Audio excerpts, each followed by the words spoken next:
The universe is covered in ancient relics and relic worlds. Now, what can we find on these worlds? Well, today we're going to take a look at the Ancient Relics expansion and see what is hiding on these worlds. There are spoilers herein, so if you don't want to, get spoiled, it's probably a good idea not to watch this video. But for those of you who are like, hey, I don't want to know what this is, let's dive right in and see what's hiding amongst the stars. So first are the relics that are part of the expansions. Let's go and take a quick look at our relic overview screen here. We can activate a relic for triumph, and those triumphs in this particular case are the three relics that are part of the expansions. Those are the Khan's Throne, the Ether Drake Trophy, and the Galatron. The Khan's Throne, of course, from Apocalypse, the Ether Drake Trophy from Leviathans, and the Galatron for Megacorp. Now, what does these things actually do? Although they have their own passive and active events. So the Khan's Throne, what does it do? It gives you a passive effect. Claim influence cost minus 20%. That by itself is pretty decent, reducing your claims if you're actively on the war front. This one right here is rather good. But then the active event, ship weapon damage plus 25%, plus 20%, and military ethics attraction plus 25% cannot be overlooked. Sure, it does only, it's only active for 120 months, which is all right. But yeah, the ship damage modifier is absolutely huge, especially if you're about to go the war against, say, a fallen empire or versus one of the crises. Khan's Throne is quite good. The Ether Drake Trophy. The Ether Drake Trophy increases Unity plus 10.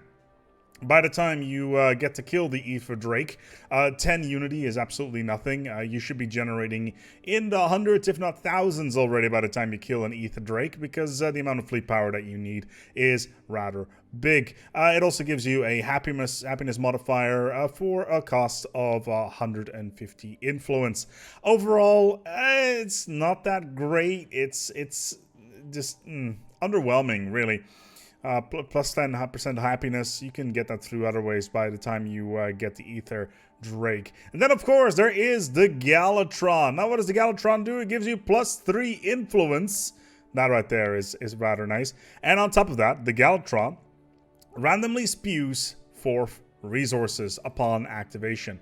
Now that's of course every 3,600 days. Now this can range from 5,000 alloys as well as a whole bunch of minerals, consumer goods, etc. But on top of that, it also adds a CB. Yes, a Casus Belli will be attached to you if you have the Galatron, because other empires can fight you for the Galatron, because who wouldn't want to be able just to crank out resources on a whim for free for a cost of 150 influence. I would like to point out that before, in the Megacorp expansion, the Galatron would automatically activate itself every so often. I think it was every 3-4 years or something along those lines, and would give you random resources. So yeah, it's kind of sad to see that it's now an activation cost, which is a bit of a shame. But hey, these are the 3 from the expansions. Let's dive into the ones from the Precursors. And yes, there will be a couple of potential spoilers here. We're not going to be talking about the Zeroni or the Baul in this one, because we're going to leave that into the Ancient Relics part of the video. But let's dive into what the Precursors empires have. And this brings us to the relics that come with the patch and that are going to be retroactively added to the game. There's quite a decent amount of them. There are 7 of these that are actually quite good. And as you can see now, there's a little slider for if you have more relics than 6. So what are these? Well, these are the Precursors as well as the Crisis Relics. The Precursors and the Crisis Relics, obviously, you will only get one of these in every single game, because obviously you can only run one Crisis and one Precursor. But let's have a quick look at what we have here. So let's start off with the Voltum Reality Perforator. The Voltum thought that they lived in a holographic simulation of a universe, and therefore they've created the Reality Perforator. What it does is once you activate it, it will give you a 40% bonus to firepower on all your ships. That is by far the highest in the entire game. Only, as far as I know, one of the Shroud event gives you a bonus on that, on par with that, and on top of that, the Fnatic Purifiers get 33%. That right there is extremely powerful. Jovarian Pox sample. Jovarian Pox sample is very curious. It only it's only part of one of the precursors of the Irasians. The Irasians obviously were destroyed by the Jovarian Pox, as they were very susceptible to the disease. You can activate it, and once you activate it, you will get the Jovarian Pox Orbital Bombardment Stance. That's right, there is a new orbital bombardment stance in the game that you can only get if you get the Jovarian Pox sample. What does the bombardment stance do exactly? Well, it destroys everything on the ground that is organic. It is very similar to the neutron pulse from the Colossus that you can get, where you basically sterilize an entire planet. Sure, it can turn worlds into tomb worlds. It's very similar to Armageddon stance in that regard. However, it does annihilate pops very quickly whilst keeping the infrastructure in place. Very good if you're trying to annihilate an enemy species whilst at the same time trying to keep the infrastructure in place. Very cool. The Youth Cryo Core, yeah, it passive effect gives new colonies with 1 additional pop. It's very similar to the New Worlds tradition, where you get an additional pop for every world that you colonize. So effectively, you can get 3 pops at the start of every new colony. Very powerful if you have it. And its active effect is that all ship upkeep is reduced by 20%, which means that if you have a very large fleet, this is going to be rather good. Not as good as the Voltum Reality Perforator, but the overall cost reduction is always nice. Then we have the Cybrex Warforged at an activation cost at 150 influence. Has a robot upkeep cost reduction of 10%, which is always nice. Means you have to spend less energy. But if you use the active effect, then you will get a pop assembly speed of 50%. That right there is pretty damn good, especially if you're playing as a synthetic species, because you will be able to build robots like nobody's business, which may lead you into the following, because let's take a look at the crisis ones. The Isolated Contingency Core. Passive effect, pop assembly speed plus 100% in combination with the Cybrex Warforged. Incredibly powerful. These two definitely overlap, but that's something you need to be a little bit careful about, especially if you have the active effects here and the passive effect here. Absolutely insane. On top of that, it can give you a 300% megastructure build speed bonus if you activate it for 150 influence. Incredible. Absolutely insanely powerful. The Extra Dimensional Warlock is a unbidden ritual modifier, and on top of that, it gives you a passive effect of sublight speed plus 15%, which is rather good. And if you activate it, you get a jump drive range modifier of 100%.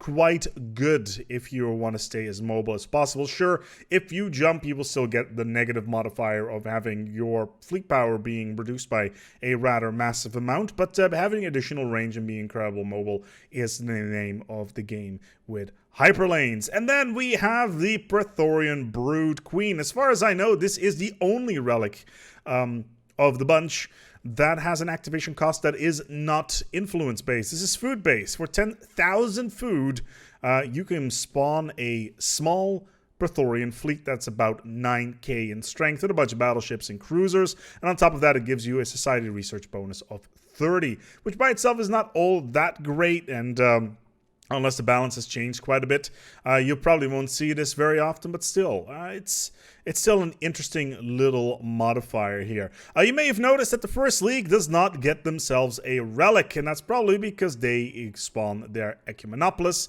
which has been nerfed ever so slightly, but still, yeah, having these relics in your possession is gonna give you a significant advantage, and that's something that you may want to keep an eye on. My god. 40% armor hit points in this particular case. Interesting.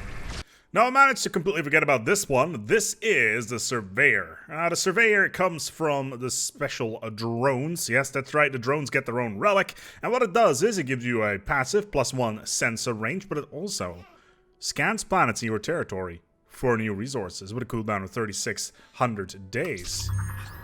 It's activated. we got a new resource, and 9 trade value has been added to this asteroid. It's not bad. It's not bad at all. You can keep on clicking it every few years or so, and then get another activation for more resources. Very strong if you're a tall empire and you're starting to populate your planets with more and more resources. And this can literally be anything, so pretty good. It's time to hunt down those drones. And this brings us to spoiler territory. If you're not interested in knowing what is in the Ancient Relic pack in terms of unique stuff that you can get in terms of relics, then I highly recommend that you click away the video now, and we'll leave it at that. I'll wait for you for a second. Are they gone? Good. Let's go and take a look at these relics. There's a bunch of them. Let's go and take a look here. The ancient relics for this particular expansion, the special ones, let's put it that way. I accidentally triggered 2 of them. I'm not entirely sure why. That's the miniature galaxy. But first of all, the Scales of the Worm. The Scales of the Worm is a special event that comes out of the Worm in Waiting event chain, actually, and will give you a passive effect of plus 10 unity. Again, by itself, not the strongest, but it does give you research speed plus 20% with a -5 stability if you activate it for 150 influence. Very powerful if you know what you're doing, especially with the research speed bonus. Very nice. Then there is the Rubricator, and this one has a whole dig site event chain behind it, and it gives you 30 minor artifacts, which you can then do stuff with here behind these question marks. Very exciting. And also gives you plus 10 unity with 150 activation costs. Then there is the Miniature Galaxy. The Miniature Galaxy gives you a passive research speed bonus of 5%, and upon activation, it will give you a 50% tech progress in a random technology. And that right there is rather cool. It gives you just, poof, 50%. Let's try it out right now. Oh, look at that. Centralized command activated. That right there is quite cool. So we can quickly go into our tech setup here, and that's a centralized command. There you go. It's yeah, we can unlock Military Academy. It is random. I'm not entirely sure how random it is in general, but we'll find out soon enough anyway. Then there is the Omni Codex.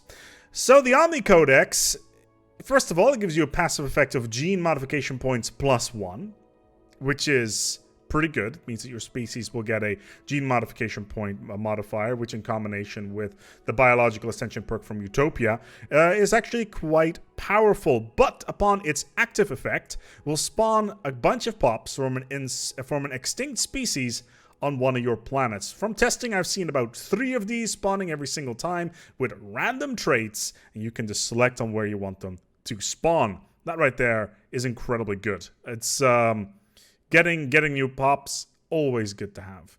Then there is the Blade of the Huntress. Activation cost 150. Passive effects, army morale plus 25%, and planetary sensor range +2, which in combination with, say, a observation post or something along those lines, will allow you to see basically everywhere. It's like a very weak version of the Panopticon. Active effects, sublight speed plus 25%. I'm sure that the Speedy Boys, the little ships, are ready to go even faster. Sublight speed seems to be a little bit broken still, so we'll dive into that at some other point. Then there is the Head of Zarklon. The Head of Zarklon has actually 3 effects from what I've seen. One of them is not actually listed here.